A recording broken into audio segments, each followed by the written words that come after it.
This is Aquinas, Thomas Aquinas, Saint Thomas Aquinas. He is normally regarded as the Catholic teacher these days. People may not always agree with him, but if you ask most people who is the great Catholic theologian or philosopher, they will answer Saint Thomas Aquinas. This was not always the case. Thomas was not always regarded as preeminent in Catholic theology. In fact, after the death of Thomas in 1274, Catholic theology largely moved on to other things, and while he was always there, but at times during the next 6 centuries or so, he would be forgotten and he would pass out of sight, and people would have other interests and would talk about other things. It was only towards the end of the 19th century, with the encyclical of Leo XIII, which is Rerum Novarum, that he became recognized and named as the universal Catholic teacher. Aquinas was born sometime around 1225 into a noble family that was connected with the Holy Roman Emperor. He was born inland from Naples. He was brought up in the Benedictine Abbey of Monte Cassino. This is the abbey that was famously bombed during the Second World War. He went as a student then, as a young man, to the University of Naples, and then, to the dismay of his family, he joined the Dominicans. Joining the Dominicans may seem quite respectable to us, but it did not seem so in Aquinas' time, at least to the members of a noble family. The Dominicans were one of the newer orders on the scene, and they begged for their living, so they were mendicants. And that was not the style of life to which the Aquinas family was accustomed. So they took measures. Thomas was more or less kidnapped by his family and held as a sort of a house guest at their pleasure for about 9 or 10 months, for quite a while, to encourage him to come into a better frame of mind. It didn't work, and eventually they gave up and let him go, and he went back to the Dominicans. And the Dominicans then moved him out of Italy, possibly to escape the complications with his family. And he went to Paris for studies. And then from Paris he went to Cologne, where he studied with the famous Dominican scholar Albert the Great, Albertus Magnus, who was a great philosopher. He was also a theologian, and he was a great natural scientist as well. He recognized Thomas's genius from the beginning. Thomas then, he was ordained in Cologne, and then he went back to Paris to finish his studies.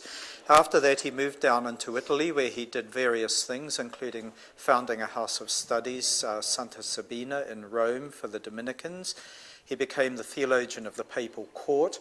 The papal court at that time moved around between Rome and the towns which were to the north of Rome, and so Aquinas would be part of the entourage. He then went back to Paris and taught there for some years, very important years, and he wrote a lot during those years. He then went down to Naples again, and in 1274, while he was at Naples, he was called to the Council of Lyon up in France. He set out, but he died just a few days later, died very close to where he was born, in fact.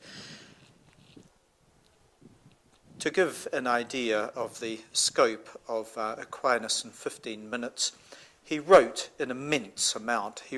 We have about 4 times as much of the writings of Aquinas as we do of the writings of Aristotle. And yet we have Aristotle's writings are about twice as large as the writings of Plato. So Aquinas left around 9 million words in his writings. To get that in perspective, think of the average university essay of 2,000 words.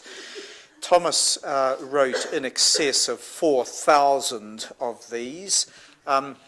And unlike many university essays, they were all works of genius. You may think that he had a long and a quiet life in order to complete this immense work. He had neither. His life was certainly not quiet.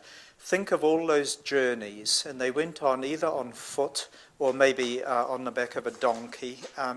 Long distances. He lived in tumultuous times in other respects as well, and was involved in large public disputes and so on.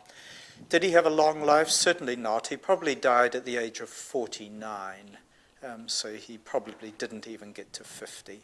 It's even possible he may have been younger than that. We don't know exactly when he was born.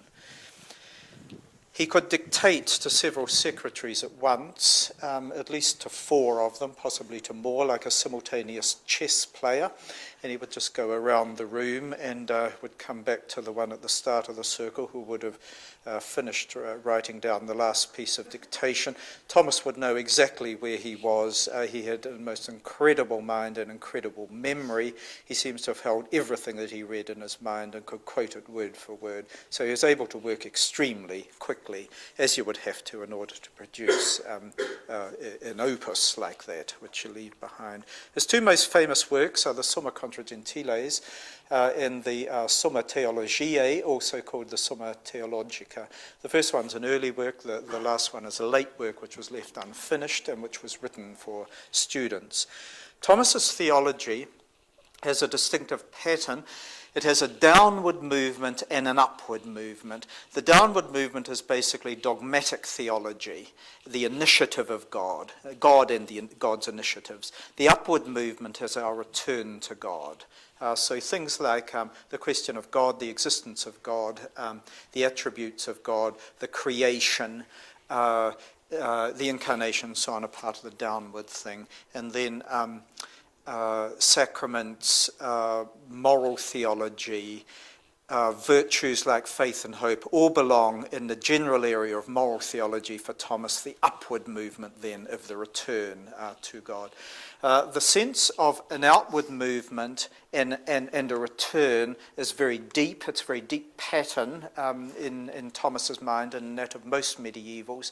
If you think of the life of the Trinity, the original pattern of things, it has something of this pattern of an outward movement that is also a return. So the Father to the Son, and then the return in love between the two with the Spirit.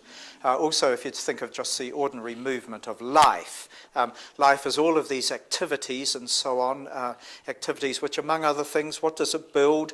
The life. The very life that it is. So it's got this, any life has got something of a circular movement about it. So that pattern goes very deep, and it's a pattern of Aquinas' theology. Okay, I'll try and deal with briefly with 2 more particular questions. The first is to do with the relation between God and creatures. So this is part of the discussion of the downward movement. We can think God in various ways. Aristotle tended to think God as the highest part of the universe. So the highest, most pure, most exalted part of a larger context. Now, if we think God like that and say translate him into the Lord of the Rings terms, then God is the highest entity within Middle-earth. So if we think of a good Sauron, God is something sort of like that.